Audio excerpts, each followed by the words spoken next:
Container आणून टाकणं आणि नंतर त्या ठिकाणी शाखेचं स्वरूप देणं हे बरोबर नाही.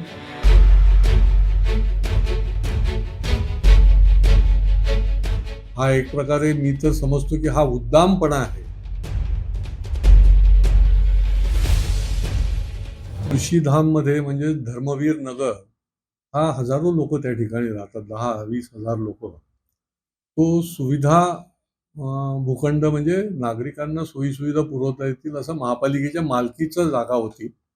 2021ला मी तिथे गेलो असताना माझ्या लक्षात आलं की या ठिकाणी अतिक्रमण होणार आणि म्हणून मी वेळीच महापालिकेला सांगितलं की याला एक तर कंपाऊंड लावून घ्या पहिले आणि त्या कंपाऊंड लावल्यानंतर त्या ठिकाणी तुमचा बोर्ड लावा. तो पाठीशी लागल्यानंतर 1 महिन्यानंतर त्यांनी ते सगळं केलं आणि बोर्ड पण आत्ता आहे त्या ठिकाणी की ही जागा महापालिकेच्या मालकीची आहे आणि कायदेशीर गुन्हा दाखल केला जाईल वगैरे वगैरे. आणि त्याच्यामुळे अशा प्रकारे कोणी एखादा कंटेनर आणून ज्या ठिकाणी लोकांना सोयी-सुविधा देण्याच्या संबंधातली त्या ठिकाणी लहान मुलांना खेळाचं साहित्य, त्या ठिकाणी ओपन जिम, पोलीस चौकी असं प्रस्तावित असताना त्या ठिकाणी कंटेनर आणून टाकणं आणि नंतर त्या ठिकाणी शाखेचं स्वरूप देणं हे बरोबर नाही. हा एक प्रकारे मी तर समजतो की हा उद्दामपणा आहे. ही माहिती असून देखील त्या ठिकाणी अशा पद्धतीने की आमचं काही कोणी करू शकत नाही म्हणून आणि म्हणून आपण आक्षेप घेऊन महाआयुक्तांना सांगितलं की तुमचे अधिकारी ही काही बघायची भूमिका घेतात का? त्यांना सांगितल्यानंतर देखील जर त्या ठिकाणी साधी एक नोटीस पण बजावली जाऊ शकत नसेल, तर इथे काही म्हणजे हम करे सो आहे की काय?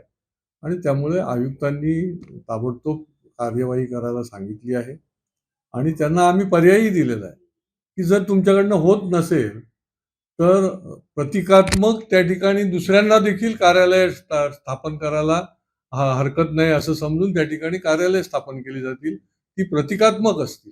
माननीय मुख्यमंत्री साहेबांनी अतिशय कठोर निर्णय विधिमंडळामध्ये पण जाहीर केलेला आहे की अशा पद्धतीने काही असेल तर त्याच्यावर कारवाई केली पाहिजे. प्रशासन का मूग गिळून बसतंय? प्रशासन जे कायदेशीर बसतंय त्याच्यामध्ये प्रशासनाने काम करायला पाहिजे. नाही तर या ठिकाणी सगळेच जण अंधाधुंद कोणाचाच कोणाला ताळमेळ राहणार नाही. भाजप आमदार संजय केळकर यांनी कंटेनर शाखेवरती आक्षेप घेतलेला आहे.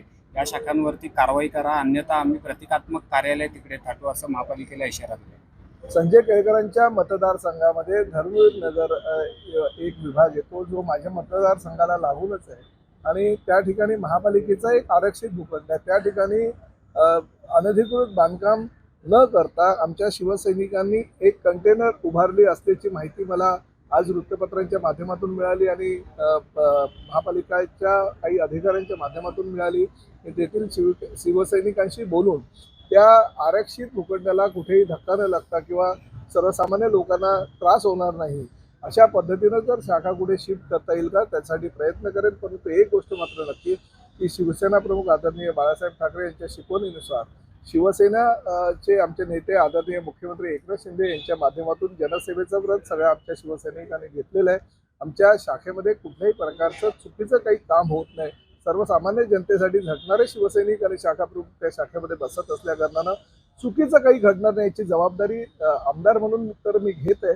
परंतु तरीसुद्धा संजय केळकर साहेबांना किंवा इतर नागरिकांना जर त्या माध्यमातून काही त्रास होत असेल त्या शाखेच्या माध्यमातून तर निश्चितपणे आमच्या शिवसैनिकाला सांगून ती शाखा इतरत्र कुठे स्थलांतरित करता येते का याचा मी प्रयत्न करेन.